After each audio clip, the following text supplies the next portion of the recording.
Hello viewers, welcome to my channel Laxmi's culinary. আজকের recipe কুমড়ো ফুলের বড়া। তাহলে চলুন দেখে নেওয়া যাক প্রণালীটি। প্রথমে কুমড়ো ফুলের পরাগরেণু ফেলে দিতে হবে। পরাগরেণু খাওয়া যায় না। ফুলের পাপড়ির সাথে লাগানো সবুজ অংশগুলো ফেলে দিলেও চলে, না দিলেও চলে। আমি ফেলে দিচ্ছি। এভাবে প্রতিটি ফুল একই প্রসেসে বড়া ভাজার জন্য উপযুক্ত করে তৈরি করে নেব। আমি এখানে 8 থেকে 10 পিস ফুল নিয়েছি। আর ফুল যত পিস নেব তার উপর নির্ভর করে একটি ব্যাটার তৈরি করে নিতে হবে। কুমড়ো ফুলের বড়া ভাজার জন্য আজকে আমি চালের গুঁড়া ব্যবহার করব, তাতে ফুলের বড়াটি বেশ ক্রিস্পি হয়।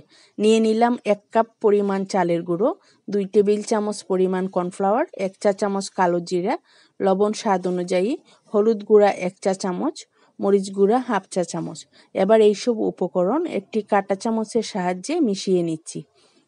তারপর পানি যোগ করব। এখানে আমি 1/2 কাপ পরিমাণ পানি অল্প অল্প করে যোগ করব, তা না হলে ব্যাটার পাতলা হয়ে যাওয়ার সম্ভাবনা থাকতে পারে। ব্যাটার পাতলা করা যাবে না, তাহলে ফুল ব্যাটারে চুবিয়ে তেলে দিলে ব্যাটার ফুল থেকে গড়িয়ে তেলে পড়ে গিয়ে ফুলের আকৃতি এবং স্বাদ দুটোই নষ্ট করে ফেলবে। 1/2 কাপ পরিমাণ পানি পুরোটাই আমার লাগে নাই, অল্প অবশিষ্ট আছে। এবার বড়া ভাজার পালা।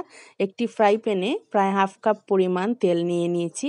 এবার তেল গরম হলে একে একে কুমড়ো ফুলগুলো ব্যাটারে মাখিয়ে নিয়ে তেলে বসিয়ে দিতে হবে। যেহেতু ব্যাটার বেশ ভারী এবং ফুল খুব নরম, তাই হাতের সাহায্যে খুব আলতোভাবে ব্যাটার ফুলের গায়ে মাখিয়ে নিয়ে তারপর বড়াগুলো বসিয়ে দিতে হবে। আগুন অল্প আঁচে রেখে বড়াগুলো ভাজতে হবে। এই কুমড়ো ফুলের বড়ার ব্যাটারে আমি কালো জিরা দিয়েছি। কালো জিরা কুমড়ো ফুলের বড়া ভাজাতে দিলে বেশ সুন্দর একটা ফ্লেভার আসে। তাছাড়া কালো জিরা একটি ওষুধি গুণের মশলা। আপনারা চাইলে কালো জিরা ব্যবহার করতে পারেন, আবার নাও করতে পারেন।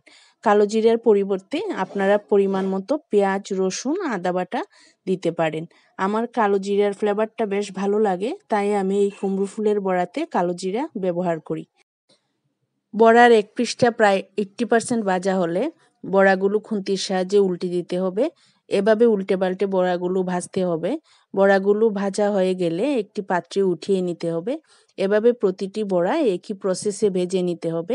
বাংলাদেশে প্রায় সারা বছর জুড়ে বর্ষাকালীন ও শীতকালীন কুমড়ো ফুল পাওয়া যায়। এই কুমড়ো ফুল বড়া বা পাকোড়া যাই বলেন, ভীষণ মজাদার একটি খাবার।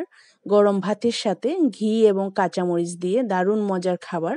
আবার পাকোড়া হিসেবেও বিকেলের নাস্তায় দারুণ মজার। ভিউয়ার্স, রেসিপিটি ভালো লাগলে please like, share and comment, আর চ্যানেলটি সাবস্ক্রাইব করে আমার পাশেই থাকুন। বেল বাটনটি অন করে নোটিফিকেশন অন করে রাখুন, তাহলে নতুন কোনো রেসিপি আপলোড দিলে দ্রুত আপনার কাছে পৌঁছে যাবে। Thank you for watching my channel.